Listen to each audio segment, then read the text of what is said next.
Welcome to the Musician, Technician, Entrepreneur Podcast. My name is Elby Odom, and my co-host is Jeff Jaskowiak. This podcast is brought to you from the Digital Audio Recording Arts program at the University of St. Francis in Joliet, Illinois, teaching students how to navigate through the music industry as artists, recording engineers, and entrepreneurs. Today we have Jim Richards and his son Jim Richards Jr. from the live sound company RME Audio Video, discussing their journey in audio computer repairs, building a successful live sound company from the ground up, mixing techniques, and corporate gig etiquette. Thanks for coming, you guys. Today we have Jim Richards and Jim Richards Jr. We're just going to see what makes them tick and how they're involved in the music industry, and that's kind of what we're doing here, is just exploring what all the many facets, the way people can make a living in the music industry and what they do. So, if you find out what makes us tick, make sure you tell us. Yeah. We're curious about that one. Yeah, we get that.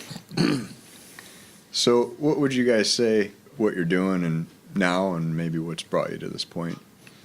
Well, I guess it started out a long time ago when I was playing bass for a band in Pyramid, playing keys, playing anything. Because I've got a long history of electronics background, so I was always the guy with the sound system or with the knowledge to be able to put together a sound system. So that's kind of where it started. And I just found over the years I'd collect a piece here, collect a piece there, kind of the same way every other sound company has started, except that it's been more of a passion of mine than anything else. And I enjoy doing the production now much more than I ever enjoyed playing. I've had some real high points in playing, but it's just getting to pull all of that together just really makes it special for me. How about with you, Jim? Kind of the same thing, actually. He was with Pyramid, and I was 13 years old, and he said, our sound guy is not going to be with us anymore. What do you think about running sound? And I went, okay. He's like, I'll teach you. I said, okay, well, I'm willing to learn. And that's basically how I started out as a sound engineer. It was, an old PV board, I think it was that was the 8-channel, wasn't it? I think it was the 12. A 12-channel and a 16-channel bi-amp. And he figured out how to make the two of them work together, so we actually had two mixers working as one into the amp rack. And that's how I started. And from there, I got obviously interested in music, started playing in bands with, in high school and stuff, and just kind of flourished from there. So I know that you're doing the live sound then, and then you also do a lot of the repair stuff. What brought you to... is it just your love for electronics, or? It's just basically a love for electronics. I started out, long ago in a galaxy far, far away, doing repair. I started learning electronics when I was like 7, 8 years old, and kind of doing a little bit of electrical stuff here and there. And my first project was wiring up lights in a dollhouse for my nieces. But I had started getting more into the electronic side of things probably when I was a freshman in high school. My dad had some National Radio Institute books that I had been looking at and everything, and one night he caught me reading one of his books, and I thought I was dead at that point. And he says, do you really want to learn? You want to do some of these experiments? And I said, sure. So that's where I started going after it. And finally, when I was, right around freshman year or sophomore year, I had asked my dad about some transistorized circuitry, and he says, you're way beyond anything that I know anything about. So he said, you're on your own at this point. And basically, that's the way I've done it all the way along. I've just kind of taught myself whatever I needed to know. I can't sit down and read like a novel or something like that. I hate doing that, but give me a data book and I'll read it cover to cover. And that's just the way I am. So So did you have any like high school mentors or anything like that, or no? I've never taken an electronics course in my life. I'm all completely self-taught. There was one course that actually I was not doing well in German in high school in junior year, and I knew I needed the credits to be able to graduate. Yeah. So I ended up taking an basic electronics course down at Joliet Central as a night class. And it turned out that the teacher couldn't make it one night because it was snowing real badly and everything. And he called me up and he says, why don't you teach the class? And you were a student in the class? I was a student in the class because I just needed the credits. In high school. In high school. So I ended up going in there, and these guys were from Dresden Nuclear, and they were all getting taking up these courses in electronics and everything. Yeah. And so I ended up teaching them. Mm-hmm. Not sure how they looked at that, but that's funny. But it was interesting anyway. So when did you start actually fixing things for people, as kind of a business? Basically, I started out in 1988, and I knew Sandy Brandolino from Brandolino's West Side, and I knew George Kay from George Kay's music. And it was Sandy Brandolino that had talked to me when I was in the store. He said, you kind of know how to fix things and stuff, right? And I said, yeah. He said, could you take a look at this amplifier? And so I did, and I got it fixed up for him and everything. He said, you ought to start doing this as a business because there's nobody in this area that can do that very well. I said, okay, well, I can certainly try and everything. So he started shipping me a few things, and I thought, I'm going to talk to George Kay. And I talked to George, and he said, yeah, because he had some bad experiences with some other repair people. And that was what really got me moving. But that was in 1988 when I started it. And I've been doing repairs ever since. So did you have to get certified with certain brands then? And did like with working with Fender or Gibson or PV? Did you have to do certification training for all those places? Or no, there was Roland and Boss.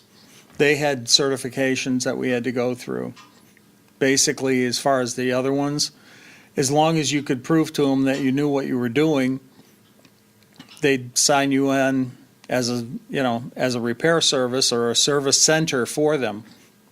And PV was one of the first ones that I got, and Fender was the second. But I've had those since 1989, I believe, that I've had those. Currently, I service for probably about a dozen different manufacturers as a factory service center.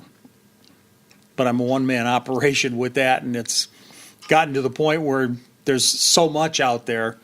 And unfortunately, with a lot of the imported equipment that's coming in, the quality just isn't what it used to be. And there's a lot more warranty work out there now than there used to be.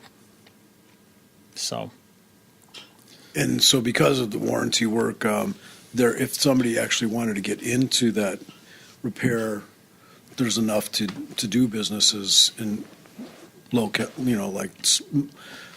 regular mid-sized cities, a size like Joliet. Yeah, there's not many people that do it. I mean, there's literally a handful in a 50-mile radius that do it. So, and they're expensive and they have big backlogs, and they don't always fix it right. I've had lots of my friends and acquaintances that say, "Hey, your dad's still doing repair work?" "Yeah." "Can you bring him this? Just tell him whatever it costs, just take care of it." Because he was the cheapest and the best. So did you spend a lot of your high school years helping him doing that?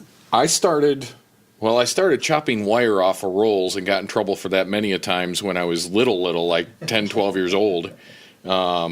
And then, but he was down in the shop working on stuff, and so he'd make a little spot for me, and I'd work on a little project or something or whatever. So I got interested into it. So when he started really rolling with it, I started getting into it, and I was doing work side by side with him. He'd be working on one piece, I'd be working on another.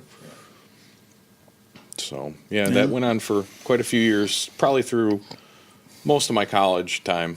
I was still working on repairs, and after that I kind of lost interest a little bit. He didn't need the help quite so much and everything, and I had moved out of the house, so I wasn't right there all the time with the stuff. So, but then I got into computers. I kind of fell into that the same way he kind of fell into electronics.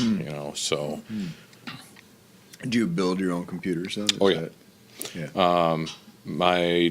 One of my many things that I do is computer consulting. I have customers all over the world. Okay. I do web hosting, web development, but I also do, security and networking. And, I've been very fortunate over the years to be able to do, work on multi-million-dollar networks and, do some stuff for some really big names.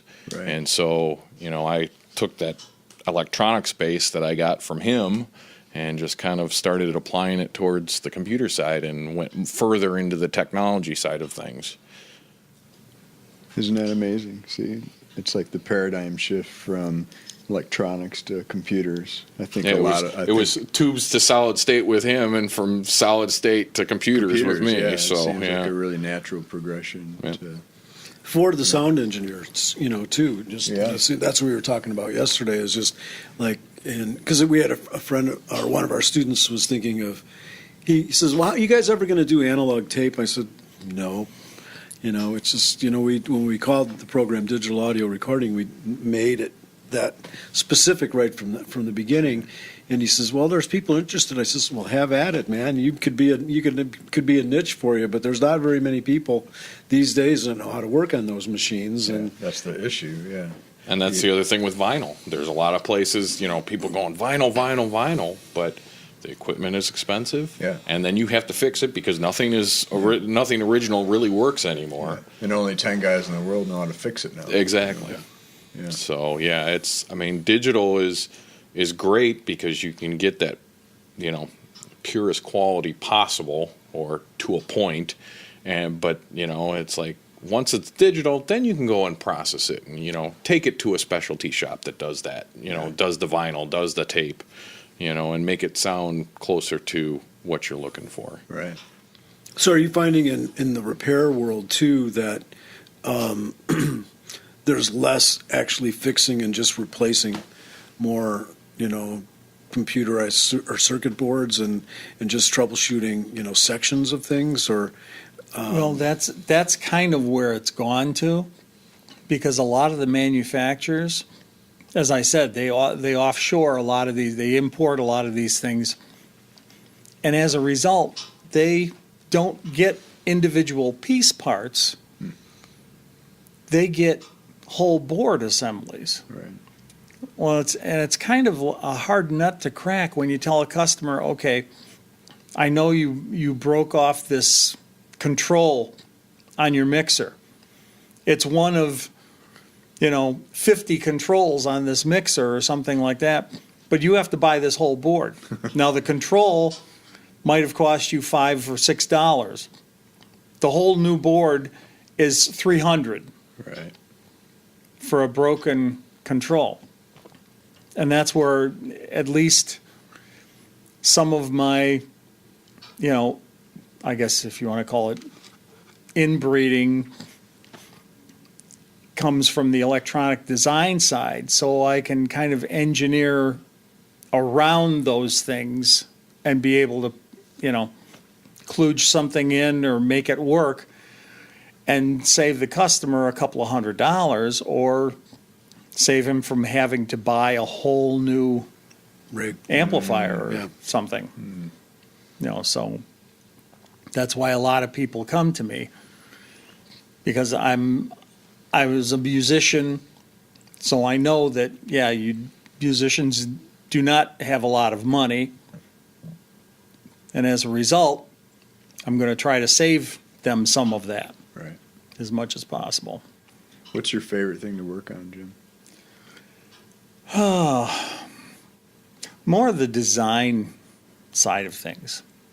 In other words, somebody brings me an amp and says, hey, can you mod this thing? Can you change the tone section? I'm looking for a little bit more oomph in the low mids or something like that. Or, I play a lot of blues, so I want this kind of like a lower mid-range, bark to it or something like that.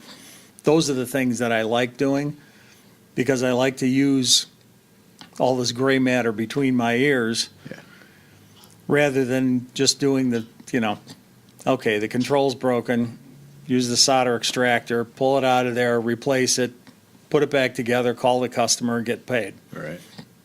I like to have the mental challenge in there. So. Well, that's interesting. Yeah.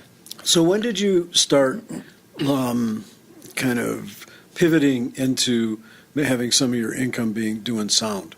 Actually for, you started initially mostly doing, repairs, but was that concurrent doing sound too for people? For a little while, it was kind of concurrent. It was kind of like doing the sound thing and the video thing was kind of, I was actually helping somebody else with the stuff. I guess it started out with doing kind of corporate, set up a projector and a screen or set up a couple speakers and, a couple of lav microphones and things like that, just doing that kind of stuff. And I realized that this one guy was supposedly supposed to be the best guy in the local area for doing this, and he was doing things so marginally. It was just enough to get by. Mm-hmm. He was doing $1,000 shows with $15 microphones. Oh, man. That type of thing. And that's what it turned out to be. Huh. And it was, but these people were willing to pay big dollars doing this. That's kind of like, okay, well, that's kind of interesting. And I was perfectly fine helping him until he did nothing to help me make him better. Mm-hmm. It was just a matter of, he didn't want to go to that level. And there was a little bit of a legal issue with him and one of his clients. So his client ended up calling me directly to say, can you do this project for us? I said, well, I'd have to rent all the equipment and I'd have to, get all the stuff in it. And I tried to work that all out. As a matter of fact, that job, both JJ and I were, on that project because he couldn't be there. Because there was actually an order of protection that was. So it was serious. It was a real legal matter. It was a real legal matter. Yeah. So at that point, we did the project, and afterwards, the client just started calling us all the time. Right now, they're probably one of our best clients. We've had them for 8 We've years, had them 9 for- years. No, So because longer than that? it's been 11 years now. Because the logistics summit, we did the first logistics summit, and then, it was basically after that, they said, this is where we're going. And you're exclusively who we use. And it's been that way ever since. They call us to say, hey, we're thinking about these dates. Which ones are you available? Because we need to book the hall. Oh, that's great. So they call us to make sure we're available before they set their dates for their members. Oh, that's awesome. So it's a good feeling inside when you're doing something right when that happens. Sure. Yeah, I had no idea that that's how you started in starting more from the corporate sound, situations. I thought you were started doing bands first, and then, making it as part of your business. So when did you pivot to saying, okay, I'll expand the gear, and we're going to do more festivals and bands and things like that? Well, for the corporate audio, you need the mixers. You need all the same equipment. It's just you need it in a different way. So when we first started building inventory, we got like our top boxes were boxes that we can either put on sticks, speaker stands to use for corporate, or something we can stack an array for a main system. And then and basically almost everything that we're making with the audio and the video side was going back into equipment. Still is, as a matter of fact. Yeah. We've grown up quite a bit and made a lot of money, and everything pretty much, goes right back into the business. I mean, we take very little out of it. Yeah. Because he still has the repair business. I have a computer consulting business that affords us some income, to be able to take care of the families. And this is almost kind of like fun money. We get to go out and buy toys. Mm-hmm. Well, there's always upkeep and an expansion and absolutely. New and we've done a lot of that everything. this year. We've really, stepped it up. Yeah. So. Yeah, started out with one analog mix, 132 channel analog mixer, an Allen and Heath. Yeah. And now we have 3 digital desks. Okay. We've got a line array system. We've got a fairly good size ground stack system, which could actually be split into 2 systems. We probably have enough gear now that we could do 3 full stages. Not big stages, but small to medium stages. We've got enough. Yeah. And we've got enough personnel, at least on hand, some of which are interns from USF here. Yeah. That we can, rely on. We could say, here's your stage, run it. Yeah. So, it's fun. Like I said, it's a lot more fun doing the production and kind of bringing all of this together than it is just standing up on stage and playing a guitar or a keyboard or something like that. Well, the amazing thing from both you guys, from listening to you guys do sound, you guys really, of any sound people I've ever heard, you get I always say the goal is full, balanced, clear. You guys always get full, balanced, and clear, sounds, and that's what we try to teach. The students. That's why I kind of have you come in and do clinics and things of that sort, just to explain some of those things. But what do you think are some of the ingredients for, attaining that? That's tough. I mean, I think a lot of it comes from our musicianship, because we played in bands. We know what we were expecting when we played, what we wanted it to sound like out front. And a lot of that comes, I think it's just, you hear it and you go, that's not right. I need to fix that.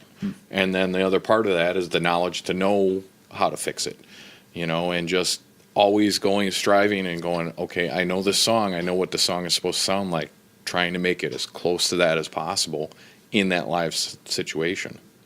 I know I've always placed myself in the whole scenario of things as being the nth member of the band. So if the band's got 6 people on stage, I'm their 7th member. And it's up to me to fix it before it escapes. Yeah.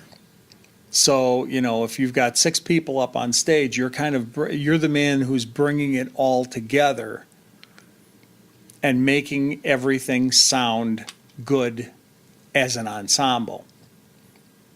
I mean, the players up there, usually there's at least one guy in every band that's, kind of the more me and the monitor type. Sure. And you have to kind of mitigate that to the point where the whole band sounds good. And I mean, I've even gotten the nickname of Knobs because I'm constantly tweaking. Yeah. If I'll listen to it and say, okay, yeah, the vocal's okay, but I want to make it a little bit better. So I'm sitting there soloing up that channel, and I'm just tweaking, and I'm trying to get it as good as I can possibly get it, and make sure that the vocals are heard over the instruments, that the instruments are just kind of like the background palette for the vocals, because the vocals are what you're trying to get across, unless, of course, you're playing a lot of instrumental jazz, in which case then you go for a solo instrument. Right. But the idea is that you try to make the music live in the present as much as possible. And it's one of the hardest things to do when you're doing live sound, because you only get, that one chance. Yeah. And it's constantly changing. It's not like a guy sitting in a studio picking a guitar and he's concentrating on picking all those notes. Right. Live situation, he's walking around on stage, he's singing whatever, and those notes are changing all over the place. So your hands got to be moving the whole time. And a lot of guys just kind of sit there and they go, good enough. With their elbows up on the console. And whatever. Yeah. My hands never leave the console. Even on the best bands, I've still got, my fingers are sitting there on the vocals, because that's usually the one thing that always changes no matter how good the band is. Because of the range that they're singing in, because of who's got the lead, and because you're trying to breathe with the arrangement in some ways. That's, I try to teach the students that they've got to be involved with that sound just as much as that band is in performing that, so that they're breathing with it. There's a guitar solo. Did you hear that? Get it up. Pull it back. Okay. And also look for who is, like in this particular band, who is the outstanding player, who is the people that are really making the great music. Well, you might want to emphasize them a little bit more, that kind of thing. And, but be attentive.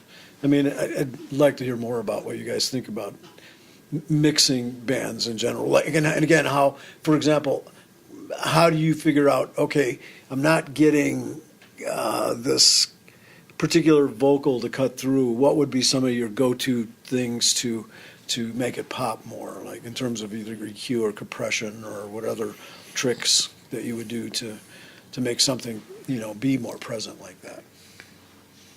It's hard to say. First, I'll usually go for EQ, usually the upper mid EQ. Because a lot of singers will get, especially nasally, if they start getting up in their higher ranges, they start getting really nasal. And the problem is that it's only occasionally that they're going up into that range. Their regular range is below that. So there's sometimes, just to do that, I'll end up doing a side chain compressor with, just kind of beaming in on the vocal range that's going to bring a little bit more clarity into that vocal in the lower ranges. He doesn't need it in the higher ranges. Usually if you're trying to bump it up in those lower ranges, when they start getting nasal, then it starts getting irritating. If you're just bumping up volume or bumping up the EQ in that range or something like that. So it's a way of trying, you're massaging different techniques, and every voice is going to be a little bit different. And it depends on if, he's got a cold, if the vocalist has a cold starting, or he's just getting over a cold or something like that. We've mixed bands where it's been the same band, but they sound completely different in another venue or at another time. So that's why live it's so much in the present, and it's just really hard to kind of pinpoint and say, okay, this is my first go-to or this is my second go-to. It's kind of like you have to understand kind of what the problem is, and then you have to look at ways around that problem to get to something that's at least palatable. So I personally always start with EQ. I mean, that's just the way I am. That's kind of how he taught. Well, back in the day, we had the mixer and it was high, mid, low. Yeah. That's all you got. There's no side chain in anything. That's what we had, and we had a rolling tape echo and a MXR flanger doubler in there, and that was okay. Well, that's on the sub. That's on the vocal sub, so that's where that's going to stay. So you had to deal with that EQ first. So. Yeah, my big thing is I always try to just kind of roll out a little of that bottom end, and then just give it a little nudge on the volume. Maybe it doesn't need a lot. Sometimes it's half a dB, just a little bit. Nowadays, obviously, with digital, having a compressor on every channel, that helps because then you can really roll off a little bit more of that low end, and then you crank in that compressor with a nice soft curve to it, and then you can really push it without making that high-end crispy where it's hurting your ears or it's getting real nasally. You can kind of soften those harsh spots out so that way you're still bringing it out but it's not killing you when it happens. Do you find default to cutting or boosting more for EQ? I mean, because there's different engineers that have different as a matter of mostly I cut or mostly I used to be a booster and now I'm a cutter. Well, that's what I was wondering. Yeah, I used to. That was for years it was always boost. And then I started reading some of these studio articles and this guy's he's cutting. So I started playing with it a little bit in, a studio setting and just listening to a set of cans and listening to a vocal track or a drum track or whatever and really get away from pushing anything above zero and actually starting to dip everything. And I found it actually works. It does work a lot better because you're cutting out just what you don't want rather than adding to something that's already there. And it just, for me, especially in the corporate setting, because you get these big halls and, who knows how many people are in the hall and that can all change. And, of course, construction and everything. Cutting is actually the most efficient way of doing it because you just get rid of what you don't want rather than trying to boost other areas to compensate. What's your thoughts on it? I usually go for the cutting first, but there are some times that, especially if you have like multiple speakers at one microphone, say like in a podium situation or something like that, you'll get a male voice who usually has a lot of heavy low end that you're cutting down. If you get a woman coming up, she's got a lighter voice, and then she sounds very thin and tinny, so it's back up on that just to try to give her a little bit more richness to her voice. Yeah. So and then you get some people that stand far away from the mics, some are closer, depending, and all that varies too. And in corporate settings, usually if you're using podiums, they're not running the mics up and down, in front of them. They'll just be standing there. So if you get a tall person, it's going to be different from a short person. And so then, of course, you have your poppers. That's always a fun thing in a corporate setting. Or they get right on top of it. They'll get right on top of it, or they just really have that tenacity for and it's just like no matter what you do, I mean, you put a compressor on, heavy compressor, up the ratio, try and back off some of that low end, and no matter what you do, you still get just a little bit of it in there because you just can't avoid it. Yeah. Some speakers, they're just, they're passionate and they get that big P out every single time, And then it's one of the reasons that we always put 2 podium mics up, too. We'll do 2 podium mics, and instead of putting the capsule side by side, we'll end up splaying them vertically. So if we get somebody that is popping on one mic, usually we can go to the other mic, and it'll be at a different area where it's not getting as much, so we can switch back and forth on the mix between the two. to see which one's going to pop the least. Or sizzle the least. That's the other one. And sizzle, yeah. You get the especially the female speakers. Usually, those are really the ones that, for whatever reason, I think it's just because they, their voice is in that upper range. Yeah. They tend to really have that, that sizzle to it, and that's another one of those that's a little bit difficult to get around, especially in a corporate, because that S just hits that back wall and just bounces. The puh, okay, it's there, but you can usually kind of deaden that.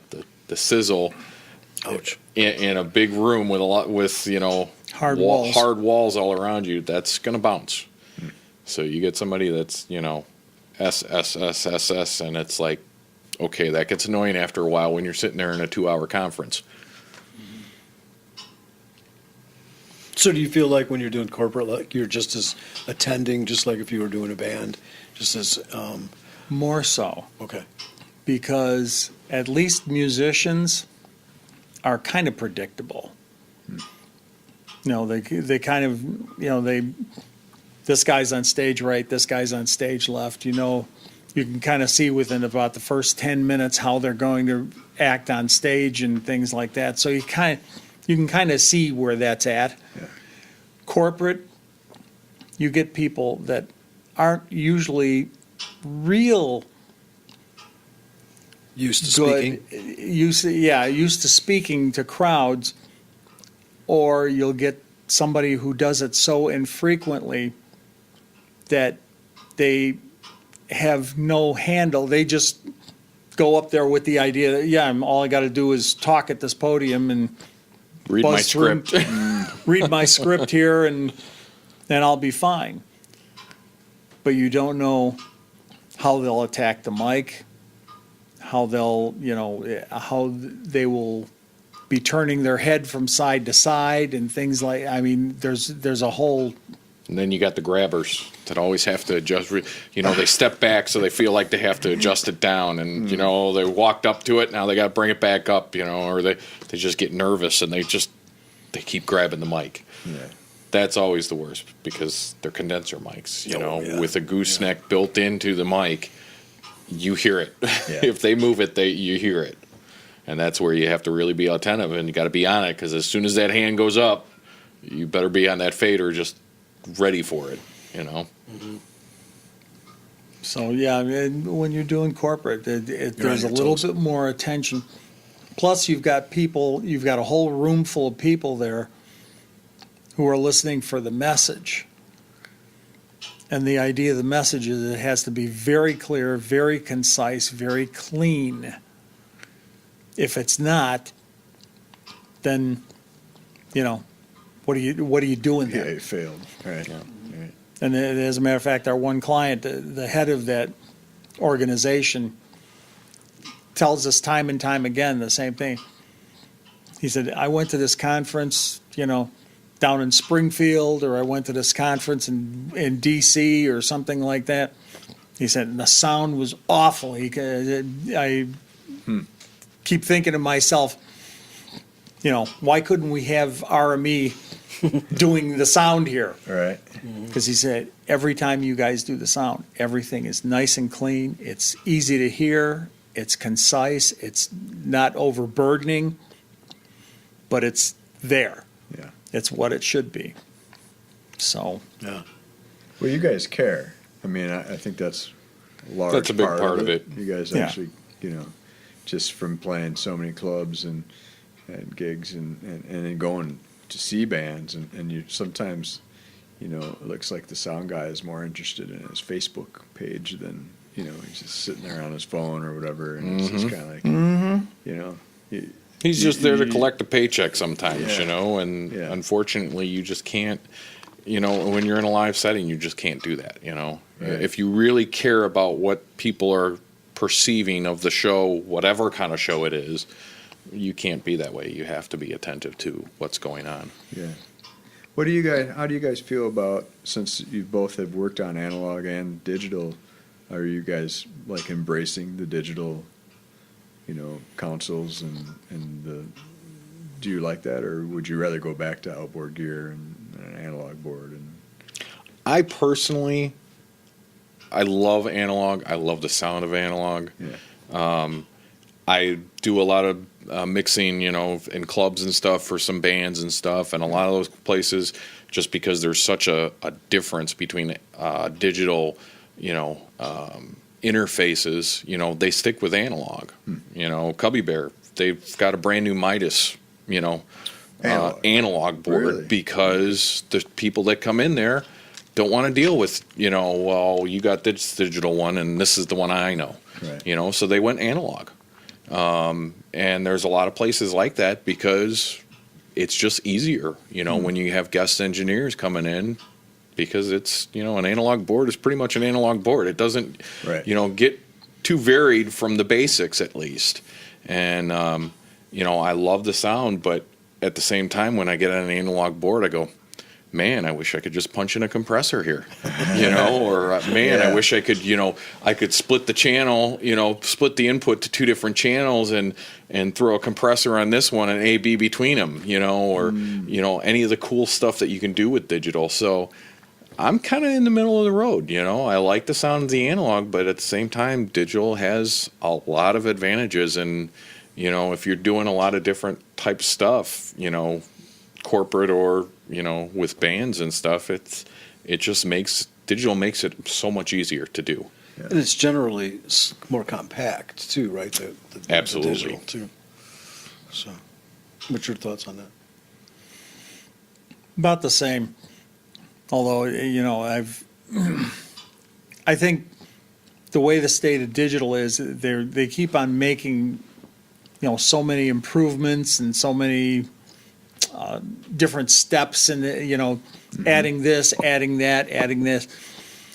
In the digital realm, you can get lost real easily. And it's like you almost have to back all the way back out and say, okay, let me back up and regroup. Mm-hmm. Analog, it's kind of all there right in front of you.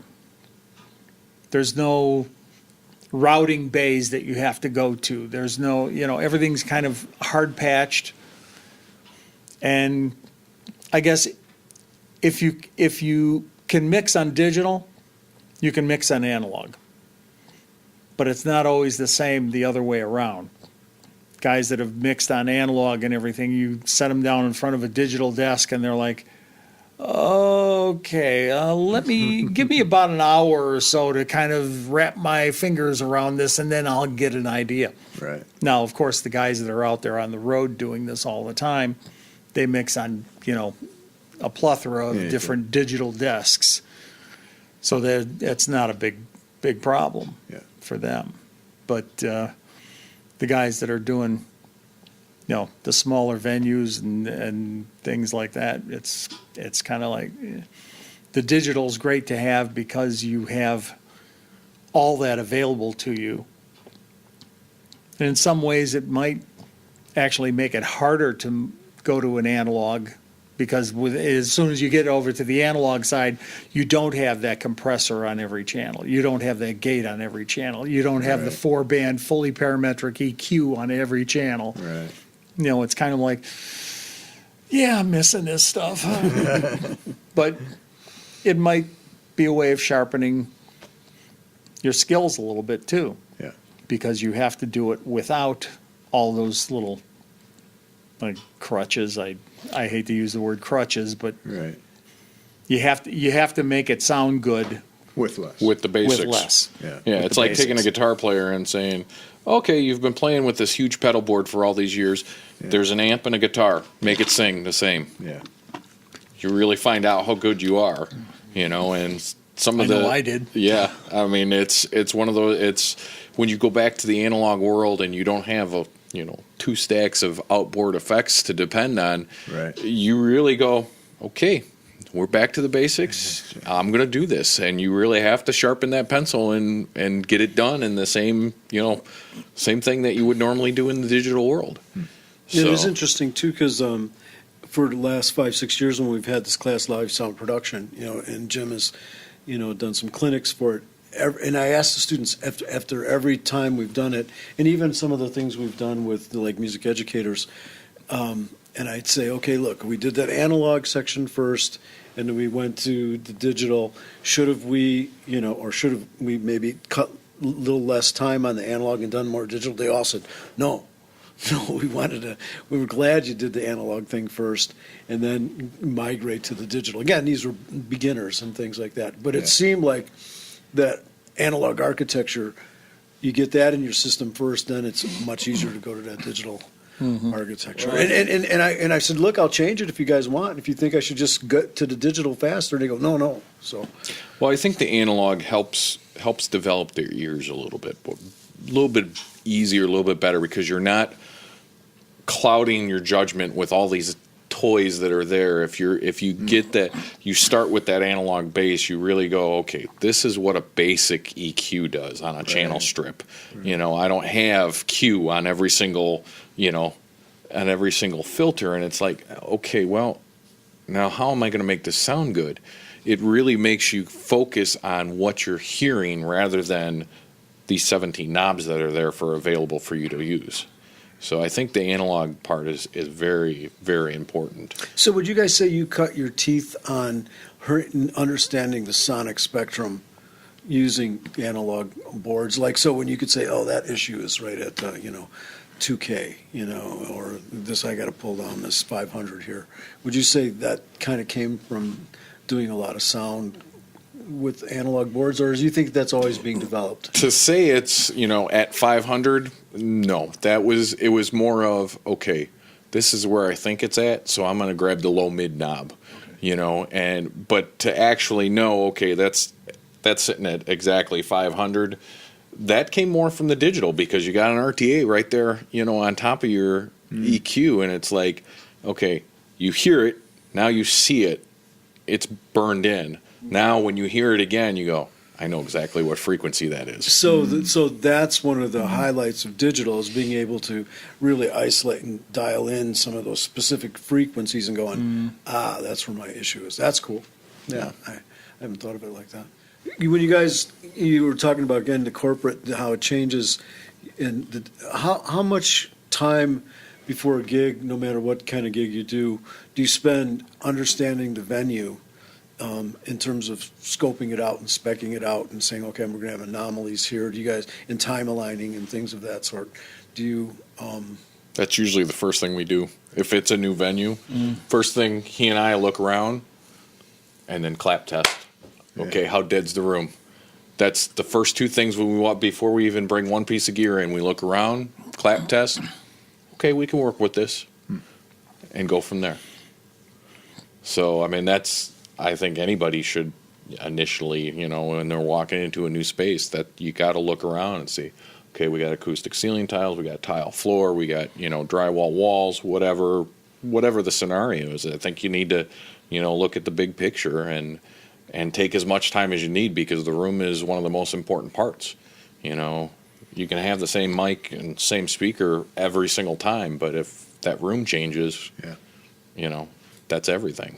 And usually if it's especially the corporate gigs, just to make sure that we've got the right stuff there to do the job, we'll do a site visit ahead of time just to kind of get an idea where the room is at, get an idea what the room looks like, find out where all the nooks and crannies are, where we can run cabling, where we can't run cabling, where the projection screens have to go. We do all of that on the site visit beforehand.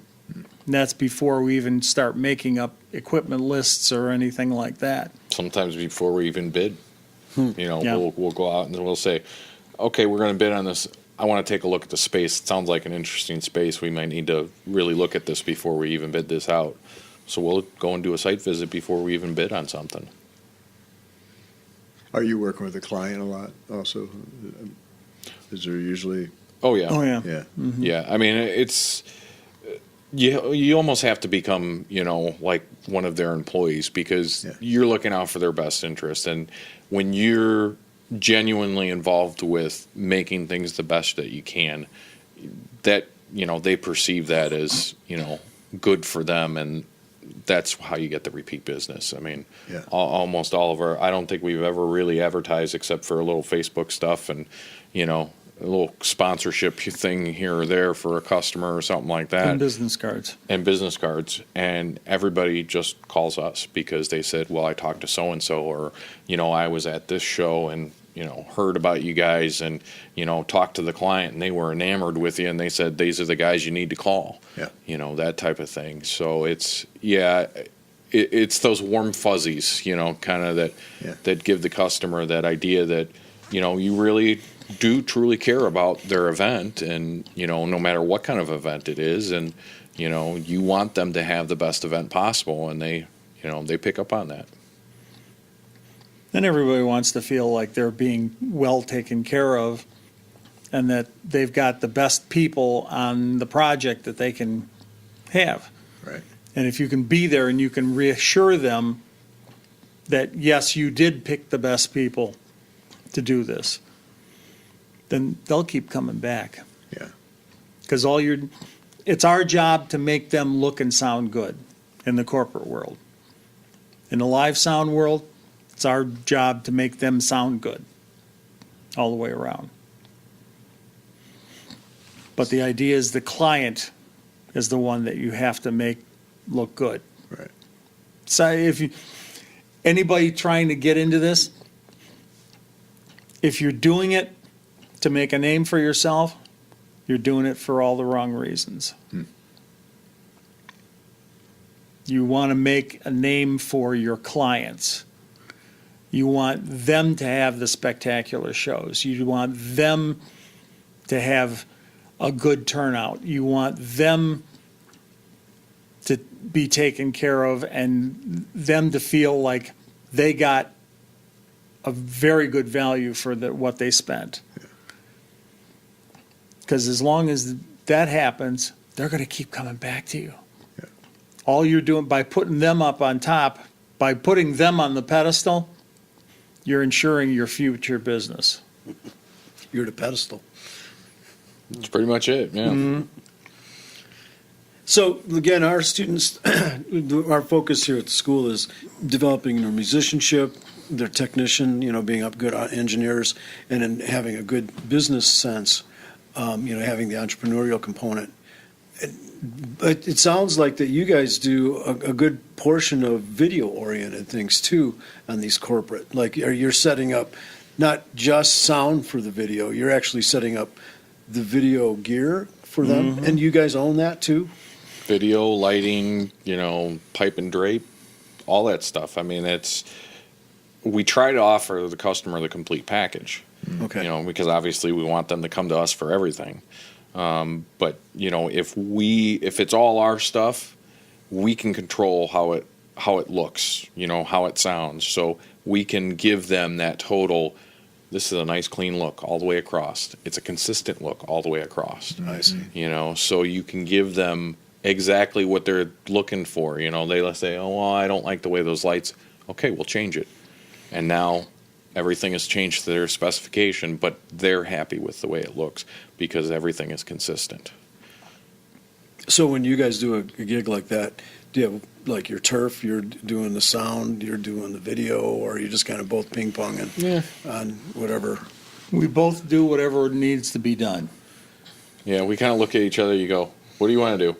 I don't know, what do you want to do? We just kind of go, okay, well, I'll take this and you take that, or I'll take that. It's just one of those things. We both enjoy doing all of it. Or one of us will gravitate towards one side of it. Depends on the job, too. When we were at the Rialto for the 35th anniversary for the Will County Center for Economic Development, he started out with the lighting, I started doing the audio. Now, there's been other times that I'll start doing the video and he'll start doing the audio. Okay. It just kind of, it all has to be done. So you just rip into something and start doing it.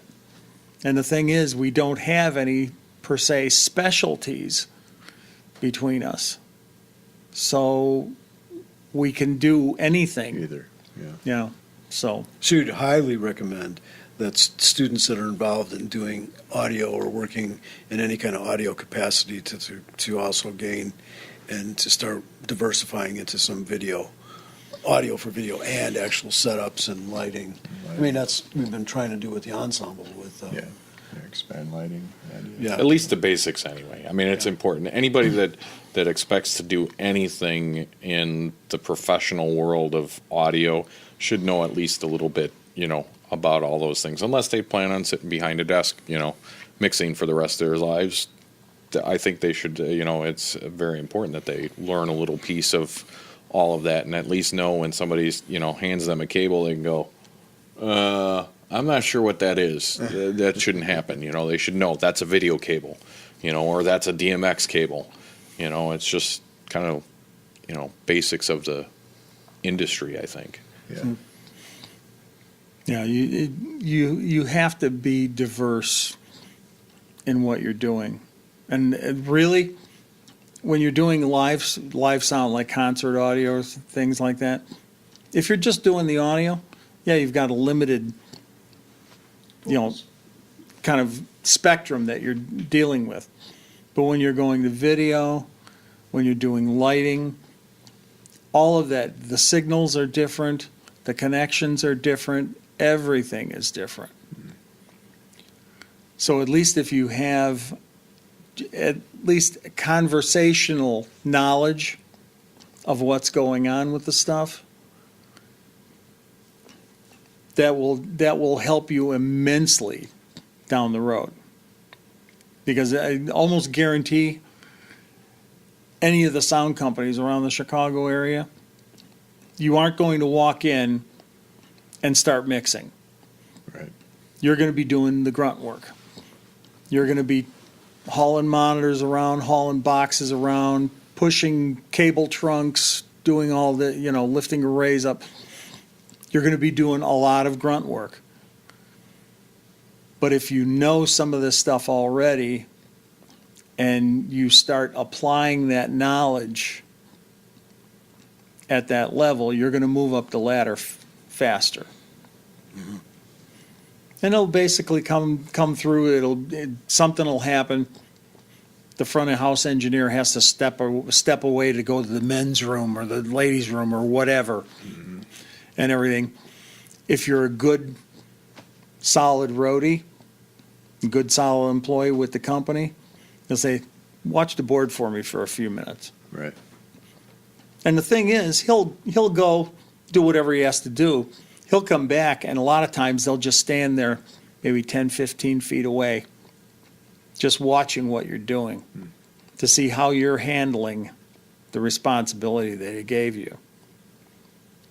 And if you do well with it, and everything sounds pretty good, then next time, might give you a little bit more time on it. Like maybe for a set or something like that.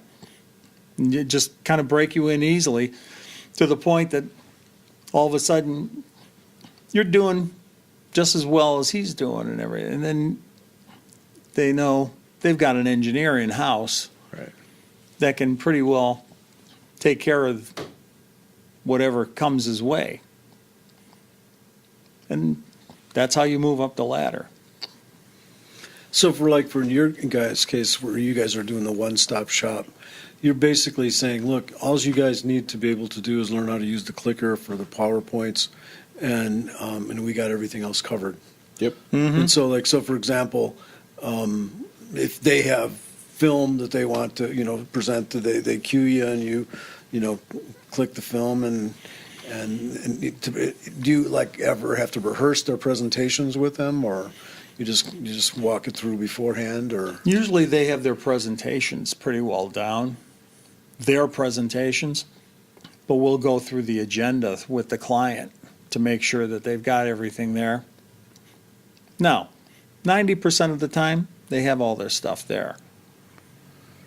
But then there's that other 10% of the time when you're flying literally by the seat of your pants. Yeah. Or somebody will bring in that morning. It's a morning meeting, like a breakfast meeting or something like that, starting at 8 o'clock in the morning. And at 7:45, their keynote speaker brings in a USB stick with a presentation on it and said, oh, here's my presentation. Okay, we were told you didn't have one. No, I decided to put this one together last minute. That becomes kind of panic time. Mm-hmm. But that's where there's no amount of prep work that you can do on that to figure out if it's going to run right or not. So sometimes you just have to trust that your equipment's going to work and you're going to be able to make it work the way it's supposed to work, and you're not going to make this guy look like an absolute babbling idiot up there. And we've had that happen. It's happened many a times. Oh, Yeah. here's my presentation. It's a bunch of PDFs. Okay. Hold on. Let me grab the other laptop real quick. Convert it over to PowerPoint. Here you go. Doesn't look pretty, but it works. Then he's able to click through. You know, we've had that happen. It's one of those things you just got to know your craft well and know, okay, this is what happened. This is what I got to do to make it work. And you just do it. So add PowerPoint to that. Yeah. Oh, yes. PowerPoint is very important. Usually you have to have 5 pounds worth of tools to work with, and you have to have a 10-pound bag of what-ifs ready Right. for a lot of this stuff. Just in case. You might never use them, but there'll always be that one time. And then if you can make it work, then you're the savior of the whole thing. So, you know, you've made this guy look good and sound good and everything, and nobody in the audience knows anything Right. was amiss to begin with. Well, I was just wondering, like, you guys, you're still half time doing computers and the other half with the business. So when is it? What's the name of technically the new merger of the businesses that you guys put together again? It's RME. RME Audio Video. Okay, is that what it would be? RMEaudiovideo.com, or is it just RMEAV.com. Okay. If I ever get a chance to actually do the site, Okay. I get up there. Right now, it's You don't- redirect. There's a link to go to the Facebook page because Facebook nowadays is the easiest way to hey, we're at a show. Click, it's up there, done. Eventually, we will have a website, but it's probably going to end up mirroring a lot of what's on Facebook anyway. It's going to have a little more content maybe, but I mean, social media is kind of where things are at, and so.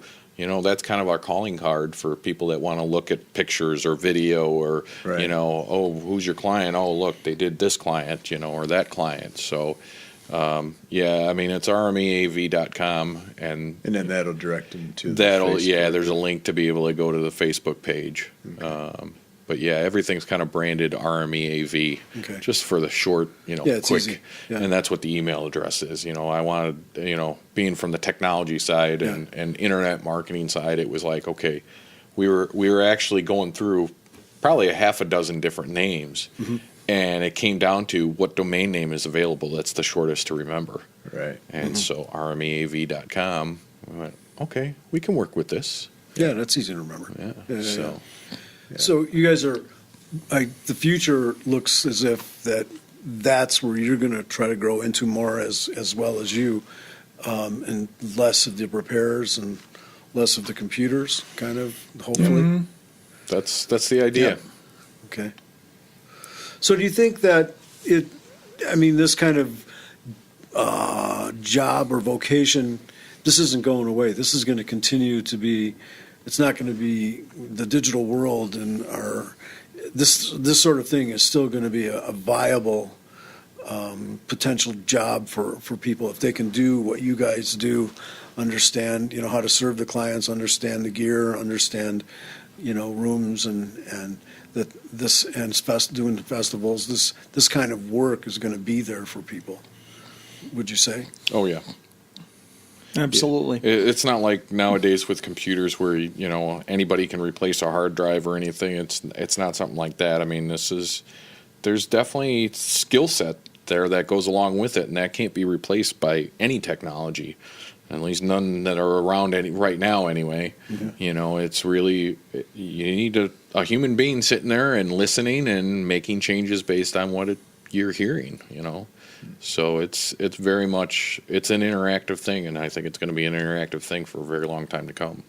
And the big thing is just keying into what the client wants, what the client is looking for. It's being able to, I guess overall, it has to be a passion. Mm-hmm. You can't just like it and decide this is what you want to do. It's got to be a passion. You have to have almost the idea that I don't care what I get paid. I just want to do this. Because for me, it comes from I want to do something more than, knowing that I'm going to get paid for it. Because I've done a lot of freebies and things like that.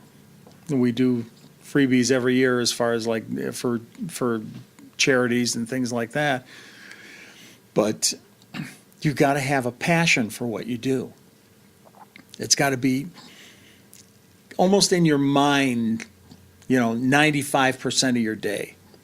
It's how you think, it's how you feel, it's how you go from minute to minute in your daily existence, is you're always kind of looking and thinking in those terms.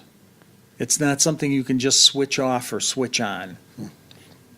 It's almost got to be a part of you.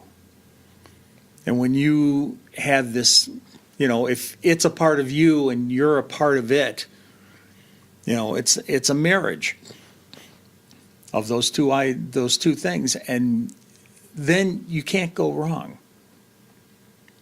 Because nobody ever wants their passion to be trashed. Yeah.